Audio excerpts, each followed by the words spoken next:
रश्मि बार बार अपने लिए कुछ न कुछ खरीद रही थी और रौनक से उसकी पसंद पूछ रही थी, लेकिन रौनक ने शॉपिंग में कोई खास इंटरेस्ट नहीं दिखाया था। वह अपना बुझा बुझा सा चेहरा लिए चारों तरफ देख रही थी। वहीं आहान अब रौनक को इस तरह से देखकर इरिटेट होने लगा था, क्योंकि उसे तो वो बिंदास सी लवली लड़की पसंद थी जो हमेशा मारधाड़ की बातें किया करती थी, उससे झगड़ा किया करती थी। उसे इसी तरह की रौनक पसंद थी, लेकिन रौनक का एकदम से शांत होना आहान को कुछ खास पसंद नहीं आ रहा था।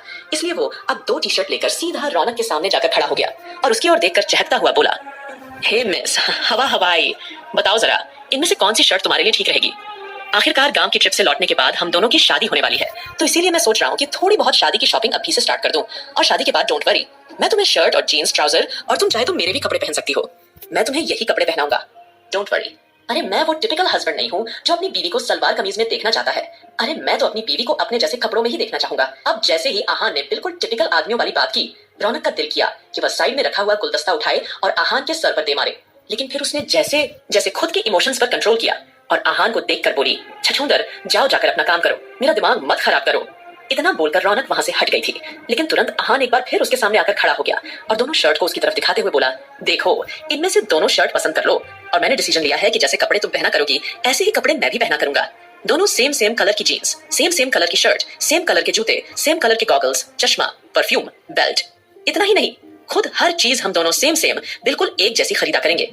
आहान को तो लग रहा था कि उसकी कन्वर्सेशन इस वक्त कोई नहीं सुन रहा है, जबकि मुंह खोले दादाजी, नानी माँ, रश्मि, आकाश, साथ साथ ध्रुव, जो कि बड़े ही ध्यान से उन लोगों की कन्वर्सेशन सुन रहे थे।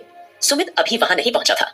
उसने आकाश को बता दिया था कि उसे थोड़ी देर होगी। वहीं नानी माँ तो खुद को रोक नहीं पाई और कंफ्यूजन से पूछने लगी, लेकिन आहान बिटवा, अगर आप दोनों इसी तरह से सेम सेम कपड़े पहनोगे तो आप में से लड़का कौन होगा और लड़की कौन होगी, ये कैसे पता चलेगा?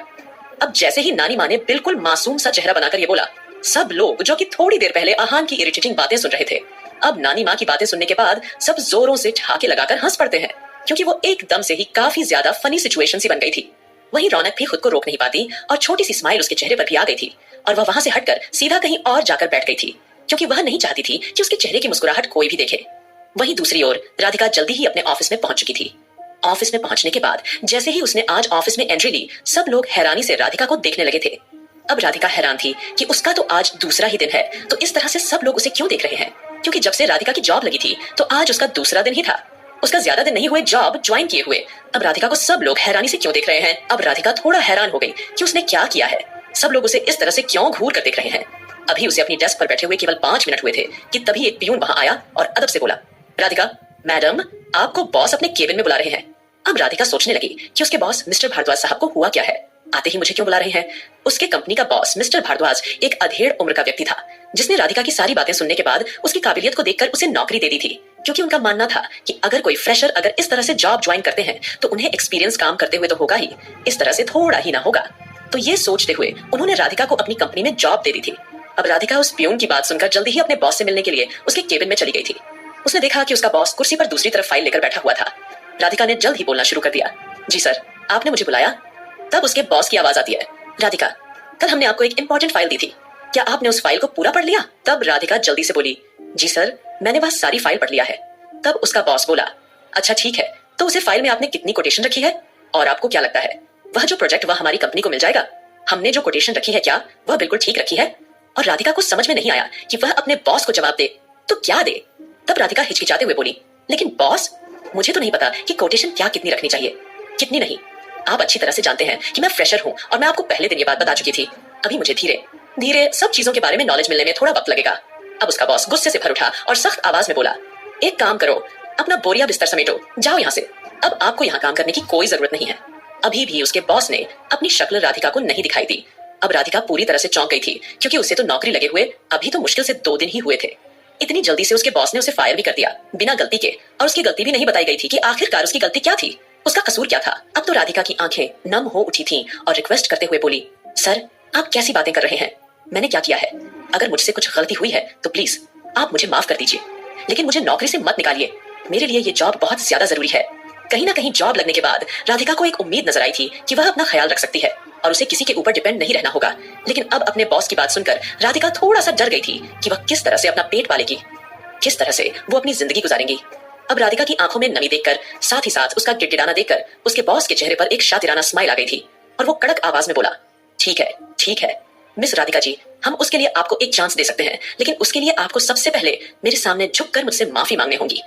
अब जैसे ही उसके बॉस ने ये कहा, राधिका तो पूरी तरह से चौंक गई थी और ना समझी में बोली, लेकिन मैंने गलती क्या की है और मैं किस बात की आपसे माफी मांगू? पहले मुझे ये तो पता होना चाहिए कि आखिरकार मेरी गलती क्या है। अब उसके बॉस ने तुरंत अपनी कुर्सी राधिका की तरफ घुमा दिया और खड़े होकर बोला, मिस राधिका, आपकी गलती ये है कि आपने मुझे चैलेंज किया है। अब जैसे ही अपने बॉस की कुर्सी पर सीधे सीधे सुमित को देखकर राधिका की तो आंखें बाहर निकलने को तैयार थी और उसके होंठ कम कपाने लगे थे। वो हैरत से बोली, आप सुमित, आप यहाँ क्या कर रहे हैं? और मिस्टर भारद्वाज कहाँ गए? क्या किया आपने उनके साथ? बोलो, जवाब दो।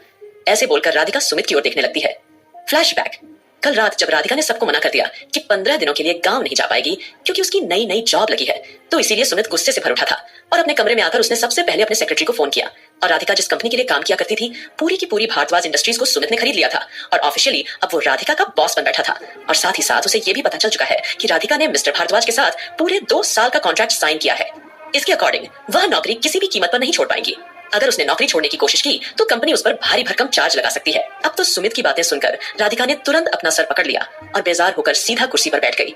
तब सुमित राधिका को हैरान परेशान देखकर उसके पास आया और उसकी ओर देखकर सख्त आवाज में बोला, अब तुम्हें ज्यादा कुछ सोचने की कोई जरूरत नहीं है।